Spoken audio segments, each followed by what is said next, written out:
নমস্কার সবাইকে, আমার চ্যানেলে আপনাদের সবাইকে স্বাগত। এটা হলো আমাদের পাড়ার রক্ষাকালী পুজো।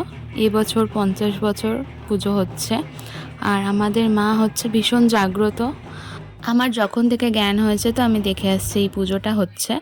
আর এখানে তো শুধু পুজোটা মেন নয়, এখানে সবাই মিলে দেখা হওয়া, গল্প করা, সব বন্ধুরা মিলে, সব কাকিমারা মিলে একসাথে বসে পুজো দেখা, এ একটা আলাদাই আনন্দ হয়। আর আমাদের এখানে অনেক দূর দূরান্ত থেকে মানুষ আসে এই পুজোটা দিতে। প্রচুর মালা পড়ে ঠাকুরের কাছে, যে এতটাই মালা হয় যে ঠাকুরকে পরানো যায় না, তো পাশে রাখা থাকে বা ঘটে দেওয়া হয়। আর আমাদের এই পুজোর একটা নিয়ম হচ্ছে, প্রথম থেকে যেই সাইজের ঠাকুর হয় সেই সাইজেরই করতে হয়। এক বছর একটু বড় হয়ে গিয়েছিলো, তো পুজোতে ভীষণ রকমের বিঘ্ন হয়েছিল, তো তারপর থেকে একই সাইজের হয়। আর যাদের মনস্কামনা পূর্ণ হয় তারা এখানে দণ্ডি কাটে। তো এই পুজোর ব্লগ কীরকম লাগলো জানাতে একদম ভুলবে না। দেখা হবে অন্য কোনো মিনি ব্লগে। টাটা।